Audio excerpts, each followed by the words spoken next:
Good day, folks. Welcome back to My Neck of the Woods. My name is Dika, where I share my experience and knowledge, hoping to lessen your learning curve along the way. So today I'm going to talk about braided line, why we use braided line, and is all braided line created equal. All right, before I get started, please sub the channel. That'd be great. Make some comments and like the video. I don't know if you know this. So YouTube is based on an algorithm. So when you engage in my video more, then my video gets out there more, and then in turn YouTube recognizes my videos more. So please give it a sub. It would help out a lot. All right, so braided line. Why is this huge? Well, it's not new. Most people for saltwater application and freshwater application, we use braid. We have sort of abandoned monofilament and abandoned fluorocarbon, but why? Why have we? And are all the braid companies out there, are they created equal? Is one better than another?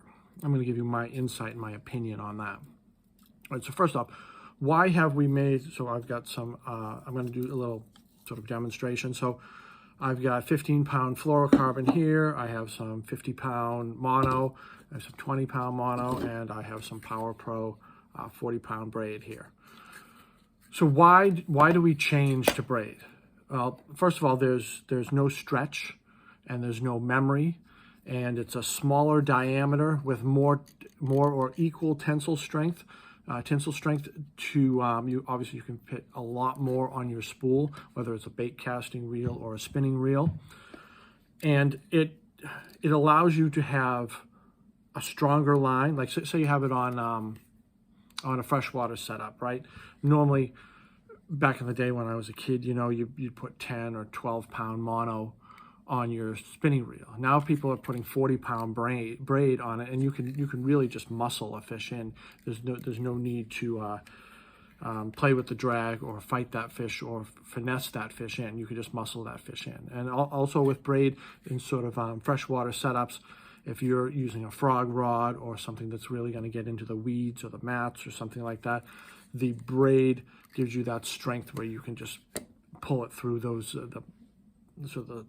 the mats and the things that get stuck around the line, right? So it's a very small diameter, and as I said, it has no stretch.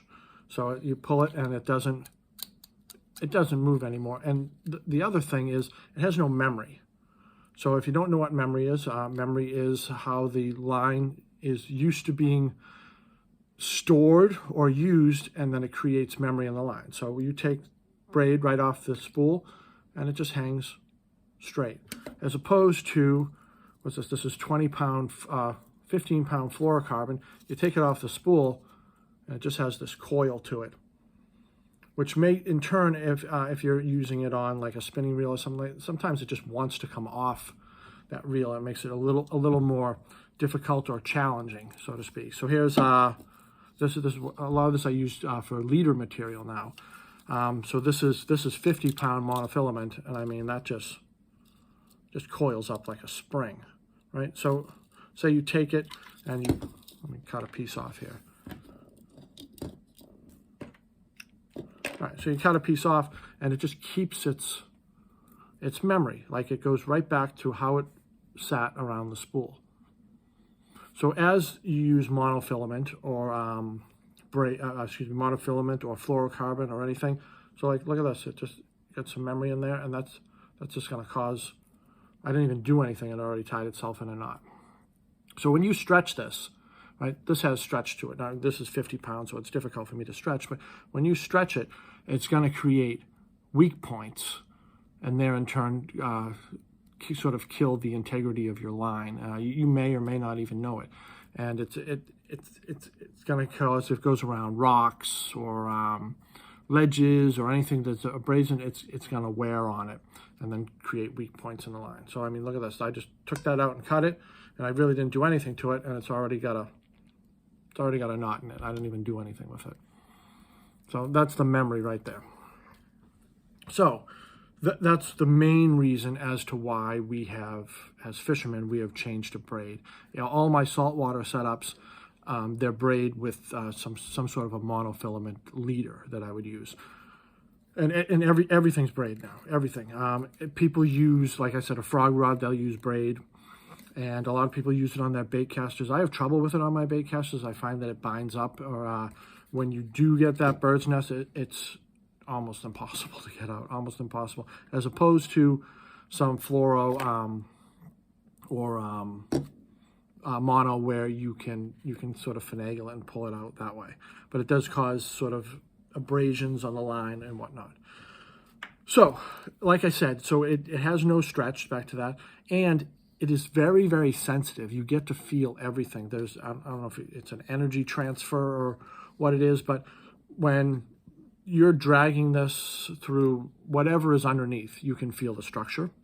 You can feel all those tiny little bites. Sometimes you can even feel like if a fish just comes by and slaps at your lure. You can tell the difference between actually hitting it and slapping it, or if you can tell if you're caught on a stick or you're coming over rocks, or the bottom is gravel or sand. You can tell that with braid. I can't personally tell it with fluorocarbon or mono. Maybe someone a little more seasoned than me can tell the difference, but I personally can't. And I've steered away from those types of lines. So now, I don't want to make this video too long. Are all braid considered equal? Can you just go out and buy any brand of braid based on the poundage or whatnot? And are you going to get the same quality braid as like Power Pro? I have used Power Pro for years, and that's all I really use. But there's a million different companies out there. You know, the Suffix is a great one. You know, the 832 or the x8, or Spider Wire is another popular one out there. So here's a little insight on that. You have to look at what strand it is. So there's the diameter is going to be the same, and it's not necessarily going to say it on the package unless it's one of those ones that say like 9x or 8x or 12x. What that means is how many strands of braid are woven together. So Power Pro, if you knew it or not, is 4 strands. It's the lowest. Although it is very, very popular, and a lot of people use it for all applications. And it's a little rough when you go to feel it. You can feel the weave, so to speak. And a lot of people use Power Pro for bottom fishing or around rocks. It's going to be a little more abrasive, abrasion resistant. It's going to give you a little more durability around those sort of rough areas. That's probably why it works in a lot of applications. Now, one other claim to fame with braid versus the other sort of plastic lines is it casts further. It casts a country mile. It absolutely goes above and beyond this. And then with the higher strand braids, they claim that they cast further. So like a 9X or a 9 strand or a 12 strand. I've even seen 16 strands. It's a slicker material. I've seen a 12 strand. I wish I could remember the manufacturer who made it. And it almost looked like monofilament. It had a slick, clear coating to it. And they say that it casts further, and it doesn't make any noise coming through the guides. I find that even the Power Pro, when it's coming through the guides, it's going to make a little noise when it's touching the inside of the guides, whether the guide's made of the porcelain or whatever material it is. It does make a little noise, especially coming around the spool, especially when you're fighting a fish and there's tension on that line. Many people are finicky about that. I am not one of those people. But if it's all personal. It's all personal opinion and preference. My job here is just to give you a little education on braid and whether or not they're created equal. I don't know, probably because I haven't tested, that one specific brand is better than another, but I do believe that a certain strand number is better in certain applications. If you're going to be fishing sandy bottoms and not around any rocks, or not even dragging across the bottom and a lot of open water fishing, I would suggest a higher strand braid. I think it's just going to move through the water better, and it's going to cast a little further. And ultimately, sometimes just casting a little further is going to make the difference on getting those fish. If you can cast something 10 feet further than something else, it's a no-brainer that you would want to use that, especially if you're going after schools of fish more in a saltwater application, or even a freshwater application. That way you can sort of not spook those fish as much. You can be further away and get right up close to that.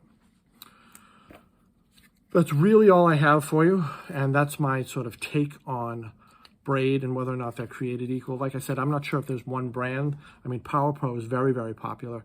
The Suffix 832 is popular. Spider Wire is popular. Are they popular just because they advertise more and the packaging looks better, or are they more popular because they're better? I know that Power Pro is very, very popular, and I have just always used it. Even before I knew about strands and stuff like that. I'm not sure that everyone knows that, so I figured I'd make a little video and explain braid. All right, be well. Please subscribe to the page and like my videos. I'll talk to you later.